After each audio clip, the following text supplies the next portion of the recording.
Dito po nag-aral si Maria. Bigla to rin sumalak. Mangutang muna tayo. Hindi po basura yung mga yan, ha? Parang avocado naman yung itsura. Uy, may ulam dito, ah. Pwede ba? Pumasok ako dito. Baka may mangagat sa itlog ko dito. Wow! At ngayon naman, nandito na po tayo sa SM Baguio. Pasok tayo dyan. Pumasok tayo dyan. Mag-ingat tayo rito kasi baka masagasaan tayo. Dito tayo. Grabe, mainit ah.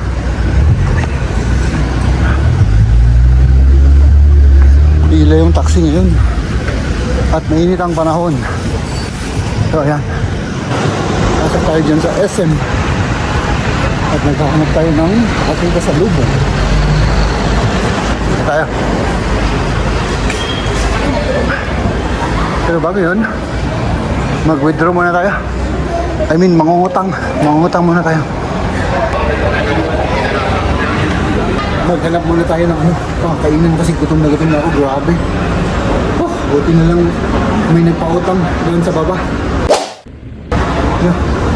So tapos yun, maglibot-libot tayo dito at kumpletuhin sana, makumpleto natin yung pasalubong. At hindi pala kaya. Hindi kaya.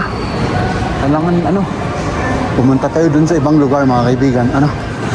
Ayun, nandito ako. At maghanap tayo ng makakainan. Tapos maglibot tayo.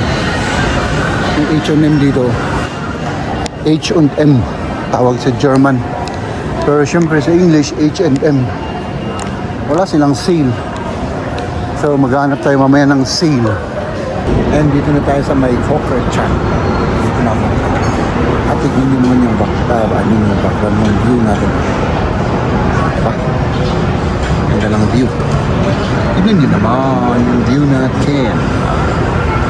SM. At dito sa baba, dito po nag-aral si Maria. Dito, University of the Cordilleras. Yan, nag-graduate ng commerce, yung niya, finance. Tapos syempre, as usual, yung mga hindi po basura yung mga yan, ha? Ano po yung mga yan? Mga bahay. Pero pag medyo malayo, parang basura siya, diba? Ayan. Ganda, diba? Hay, nako, saan ka pa? Ayan. Grabe, magkano bang binayaran ko dito? 290 yata. Hindi ko alam kung sulit yun o hindi. Nahilo-hilo na ako sa prices ng mga bilihin dito. Kain na. Kain na po tayo. Sabaw. Hello po, Tito. Pwede po kayo ma-approach for 1 minute po. Good morning po sa inyo. So, my name is Nicole. I'm youth volunteer po from Regional Task Force. Ito din po kasi together with my team, we're doing fundraising po para po siya to support sa service project namin. So, we're trying to na po send bracelets. Maraming salamat po. Yung bata. Bigyan natin ng kahit kaunti lang para bigla to rin sumalak.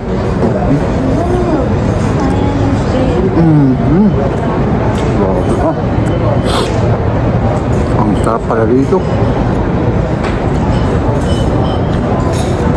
Klaseng na chicken nila.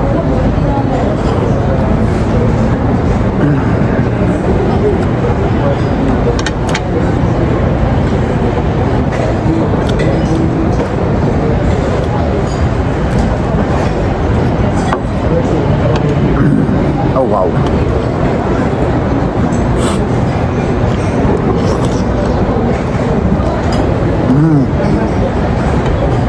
Grabe ang sarap ng chicken nila.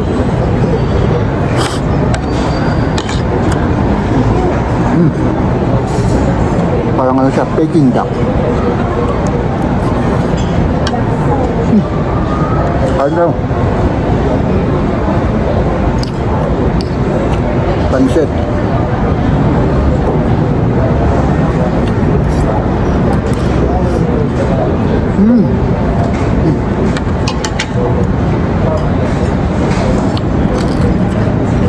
pumasok na tayo rito pero ang problema ko may music everywhere kaya yun. Baka hindi ako makapag-vlog dito. Makapiright tayo. Ay nako mga kaibigan, wala pa akong ni isang nahanap. So maglilibot-libot pa ako dito. So eto na yung kalahati ng ating pasalubong, no? Mga damit. Mga damit at pulburon at mga damit. Yan. At dito muna ako, magkakape muna ako. Oh. Tikman natin. Tapos mag-grocery pa tayo. Tapos ano, pagkatapos natin nag-grocery, umuwi na tayo. Ayan, nandito naman po tayo sa may grocery. At tayo maghahanap ng pagkain. Doon tayo sa seafoods. May hinahanap si mama doon. Kaya syempre, doon tayo. Grabe, ang daming tao dito. Daming tao. Hello po, tatlong piraso, itong tatlong piraso po. Meron po kayong galunggong? Sir? Galunggong meron po. Pero malalaki. Malalaki? Yang tatlo. Yan.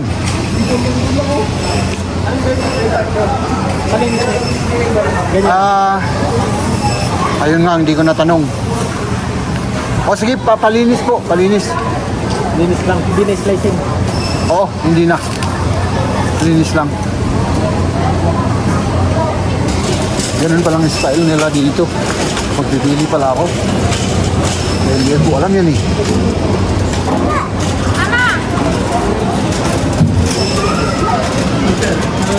Anim na piraso po, oo. Oh.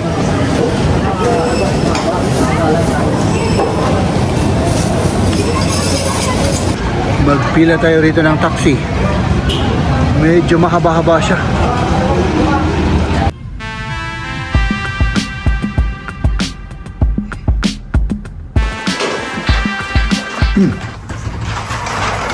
Nakauwi na po tayo mga kaibigan. Tingnan ko lang kung ano.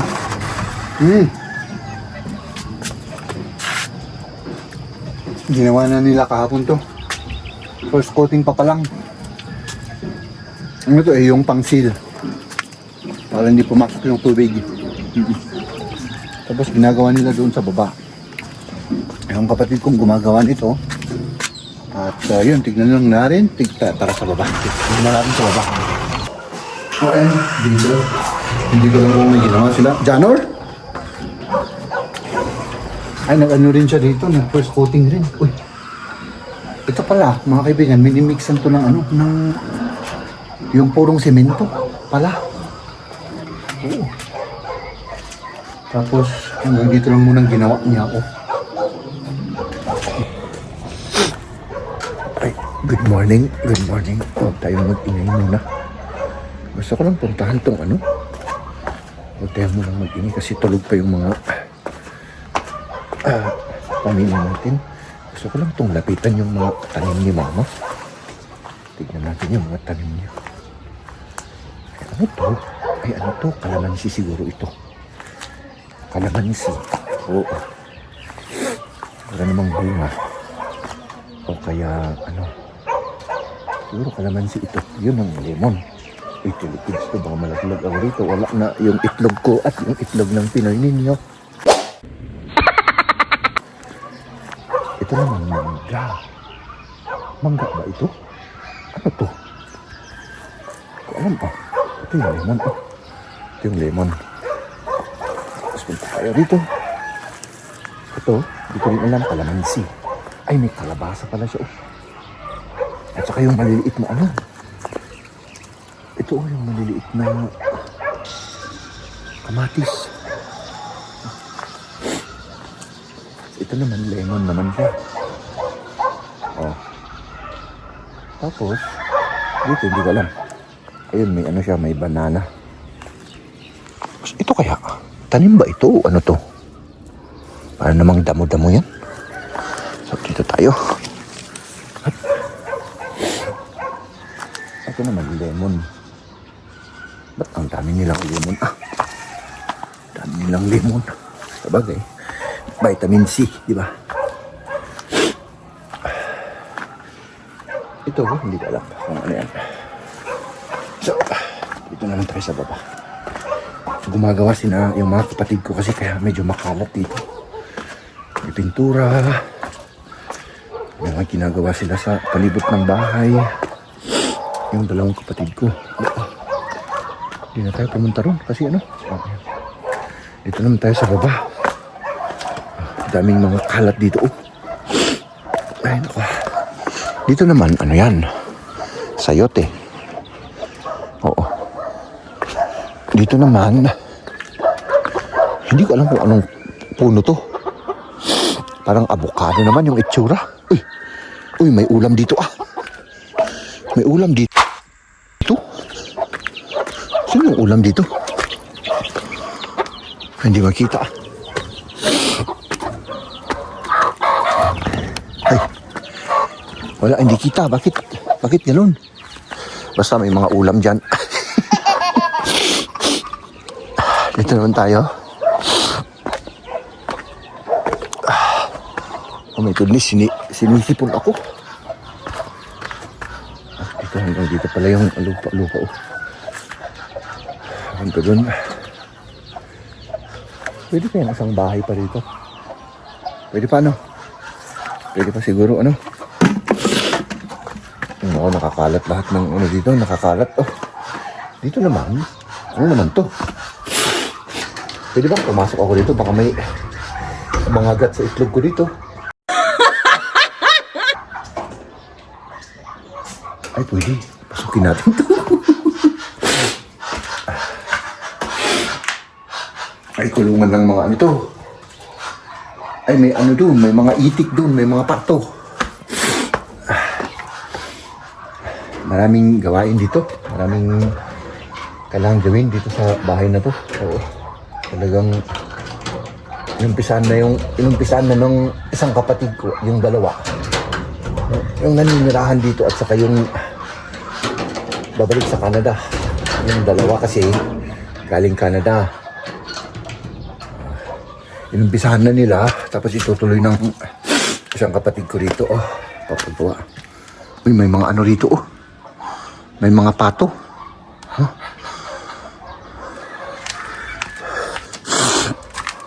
Dito naman wala.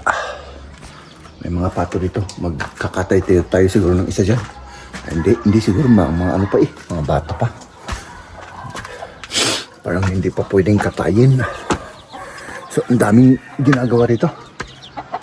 Ang daming ginagawa sa bahay na ito, mga kaibigan. Oo. Diba? At kailangan siguro ng napakalaking budget para ayusin lahat to.